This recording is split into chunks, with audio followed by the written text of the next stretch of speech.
नमस्कार साथियों, मैं बालमुकुंद धुरिया। बुलडोजर और सरकार हत्यारी बन गई है।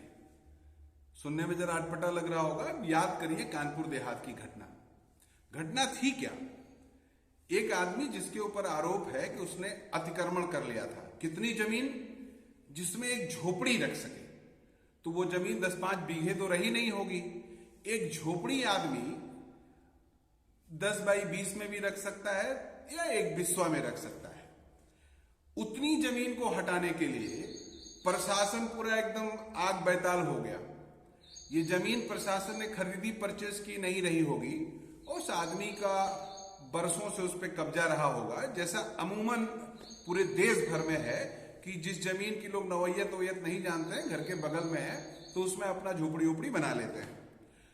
प्रशासन लेकिन एकदम अलर्ट है। योगी जी का आदेश है, 1 इंच जमीन नहीं छोड़ेंगे, लेकिन गरीबों का, चाहे इसके लिए उनको कत्ल कर देना पड़े, मार देना पड़े, फोर्स लेके जाओ, लेकिन छोड़ेंगे नहीं। ये जो भाव है, यही हत्यारा भाव है। कोर्ट कचहरी कानून का कोई मतलब नहीं है। 4 लेखपाल तहसीलदार जाएंगे और वो कुछ भी करके चले आएंगे।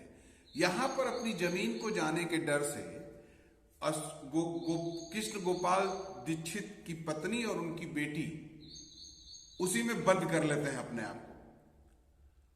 और उसके बाद उनका बच्चा कह रहा है, उनका लड़का कह रहा है कि फिर लेखपाल वगैरह पेट्रोल डाल दिए उस पे और आग लगा दिए कि अभी छोड़ के भागेंगे, मड़ई जल जाएगी और हमारा कब्जा हट जाएगा। और एसओ जो है वहां का, रूरा का एसओ जो है, वो लड़कों से भी कह रहा है कि हट जाओ, नहीं तो तुमको भी उठा के फेंक देंगे। तो ये जो पूरी टीम है, इस टीम के महान काम से, क्रांतिकारी काम से, जबरदस्त एक्शन से 2 महिलाएं जल के मर गई, मां और बेटी। तो ये क्या कोई खबर भी है? ये कोई घटना तो सरकार की नजर में कुछ नहीं है। तब ब्रजेश पाठक का फोन जाता है। आप सोचिए, मेंटलिटी, सरकार का दिमाग देखिए। तब केशव प्रसाद मौर्य फोन नहीं करेंगे, तब ब्रजेश पाठक फोन करेंगे, क्योंकि ब्राह्मण है तो तार जोड़ना है, एंटीना जोड़ना है। परिवार कह रहा है कि हमको न्याय मिले तब हम अंतिम संस्कार करेंगे। तो ब्रजेश पाठक जो बिरादरीवाद नहीं करते हैं, भाजपा जो बिरादरीवाद नहीं करती है, वो तार जुड़वा रही है और तार जुड़वा के कह रही है कि तुम्हारी समस्याओं का हल होगा, दोषियों को सजा मिलेगी। तो सजा मिल गई, लेखपाल सस्पेंड हो गए हैं, एसडीएम के खिलाफ कुछ कार्रवाई कर दी है। लेकिन सरकार की जो मंशा है, उस पर क्या कार्रवाई हुई? गरीब को आप जलाइएगा, मारिएगा, कत्ल कर दीजिएगा, लेकिन आप बरी हैं। इसको समझिए। वास्तव में सरकार का दम इतना हो गया है कि अब ये सरकार अपने मन का करने के लिए किसी को सुनने वाली नहीं है। इसके दम को तोड़ना जरूरी हो गया है। आप सोचिए कि अतिक्रमण के नाम पे घर किसका गिराया जा रहा है। इनका बुलडोजर माइनॉरिटी के ऊपर चल रहा है, इनका बुलडोजर अल्पसंख्यकों के ऊपर, दलितों के ऊपर चल रहा है, इनकी बुलडोजर, इनका प्रशासन गरीबों को जाके उजाड़ रहा है।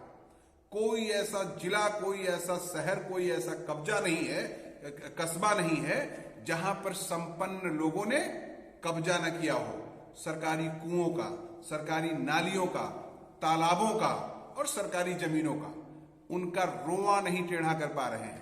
वो उनके अपने लोग हैं, उनसे साठ-गांठ है और गरीबों के ऊपर बुलडोजर चला दे रहे हैं, राजनीतिक विरोधियों के ऊपर बुलडोजर चला दे रहे हैं। इसलिए जो लोग बुलडोजर देख के खुश हो रहे थे, ताली बजा रहे थे, जब यूसुफ का घर गिर रहा था, जब मोइनुद्दीन के घर पे झोपड़ी पे बुलडोजर चल रही थी, कह रहे थे राम राज आ गया है, अब योगी राज आ गया है, अब कोई नहीं बचेगा। तो आज जब गरीबों के घर पे चल रहा है, तब मातम काहे मना रहे हैं महाराज?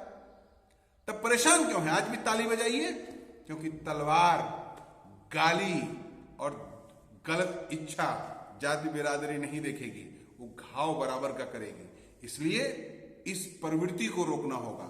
और जातिवाद करके ब्रजेश पाठक जी, जो ब्राह्मण जान के आप उनको पलझा रहे हैं, आपके ऊपर जो लोग बैठे हैं वो लोग आपका भी कान कपट दे रहे हैं, आपको स्टूल की तरह यूज कर रहे हैं। वहां पर ब्राह्मण ही जाके क्यों बात कर रहा फोन से? ये जातिवाद फैला रही है भाजपा। इसलिए साथियों, इन गलत नीतियों के खिलाफ अब बोलने का वक्त आ गया है। संविधान खतरे में है, लोकतंत्र खतरे में है, आदमी की जान खतरे में है। इनके जो बड़े वाले हैं पार्लियामेंट में कहते हैं कि एक अकेला सब पे भारी है, एक अकेला से सब लड़ रहे हैं। ये लोग पूरे देश पे भारी है, पूरा देश तराही तराही इनसे कर रहा है। देश को भी बचाने का वक्त है, इनसे बचने का वक्त है। इसलिए ये जो गलत प्रवृत्ति बना दिए हैं, लोकतंत्र कानून को ताक पे रख दिए हैं। अगर किसी ने अतिक्रमण किया है, कोई गलत कर रहा है, तो उसके खिलाफ सिस्टमैटिक तरीके से समस्या का हल निकालें और कानून जो भी सजा दे सबको मान्य होगा। लेकिन सजा देने के अधिकारी ये कौन हो गए जो सरकार के तलवे चाट रहे हैं, जो सरकार के तलवे चाट के गरीब जनता को नोच रहे हैं, मरने मारने पे उतारू हैं, इनको सजा मिलनी चाहिए। इसलिए इससे काम नहीं चलेगा कि लेखपाल को क्या कर दिए क्या नहीं कर दिए। अब देखना है कि सरकार के खिलाफ क्या कार्रवाई हो रही है। पहली बात और अंतिम बात ये करते हुए कि महान मीडिया के लोगों कहां से इतना ज्ञान लाते हो। अब पत्रकार बंधु जुट गए हैं, अंतिम संस्कार कहां होगा, मां बेहोश हो रही है, भाई बेहोश हो रहा है, पड़ोसी बेहोश हो रहा है, रो रहे हैं लोग। ये सब बातें क्यों बता के डिस्टर्ब कर रहे हो? तुम बताओ कि सरकार क्यों कैसे गलत कर रही है। सरकार के तलवे चाटना बंद करो पत्रकारों, नहीं तो बहुत महंगा पड़ने वाला है। जनता सब देख रही है, आप भी सोचिएगा। नमस्कार।